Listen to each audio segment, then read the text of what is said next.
Hello everyone, आज हम पढ़ेंगे केमिकल रिएक्शन के बारे में। केमिकल रिएक्शन स्टार्ट करने से पहले जो इम्पॉर्टेंट बातें हैं वो रिवाइज कर लेते हैं। हम जैसे कि पीछे पढ़ चुके हैं एलिमेंट्स और कंपाउंड के बारे में, जो एग्जांपल हैं प्योर मेटल्स की। एलिमेंट्स क्या होते हैं? एलिमेंट्स में जो एटम्स होते हैं वो सेम टाइप के होते हैं, जबकि कंपाउंड्स में जो एटम प्रेजेंट होते हैं वो डिफरेंट टाइप्स के होते हैं। जैसे कि H2O में दो हाइड्रोजन प्रेजेंट हैं जो कि सेम टाइप के हैं, इसे एलिमेंट कहेंगे। जैसे कि इसी तरह जैसे कि वाटर है जिसमें H2O मतलब दो डिफरेंट एटम मौजूद हैं, तो ये कंपाउंड की एग्जाम्पल होगी। हम डेली लाइफ में ऑब्जर्व करते हैं कि हम वाटर को चेंज करते हैं आइस में या वाटर को चेंज करते हैं स्टीम में।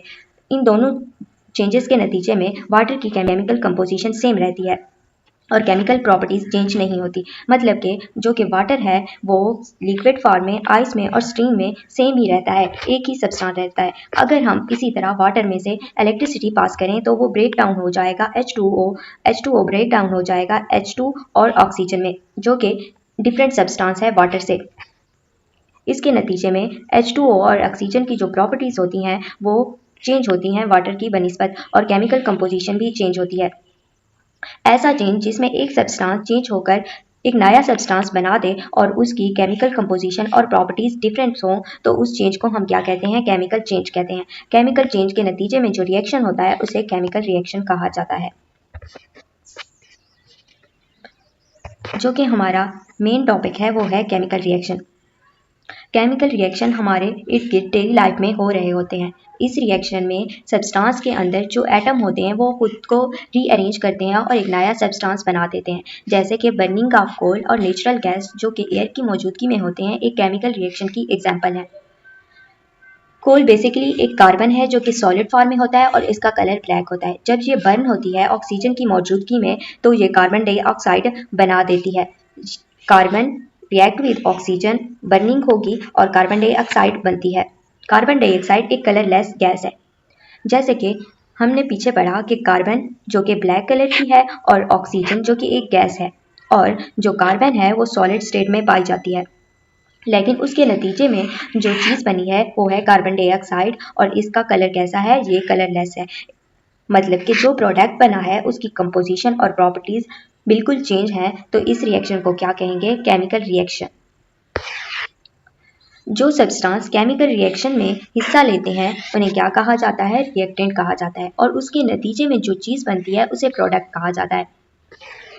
जैसा कि मीथेन और ऑक्सीजन जब रिएक्ट करते हैं तो कार्बन डाइऑक्साइड और वाटर बनते हैं। मीथेन और ऑक्सीजन जहाँ पे रिएक्टेंट है और उनके नतीजे में जो कार्बन डाइऑक्साइड और वाटर बना है वो प्रोडक्ट है।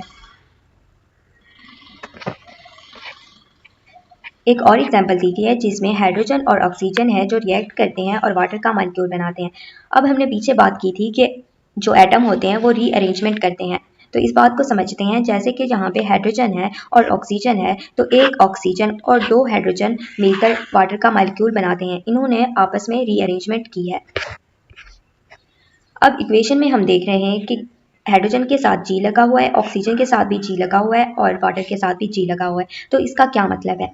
The sign S, L and G stand for physical state of the substance. S का मतलब है सॉलिड स्टेट को रिप्रेजेंट करना, L का मतलब है लिक्विड स्टेट को रिप्रेजेंट करना और G का मतलब है गैसियस स्टेट को रिप्रेजेंट करना। अब हम आते हैं केमिकल रिएक्शन की एप्लीकेशन की तरफ कि ये केमिकल रिएक्शन कहाँ कहाँ अप्लाई हो रहे हैं हमारे इर्द गिर्द।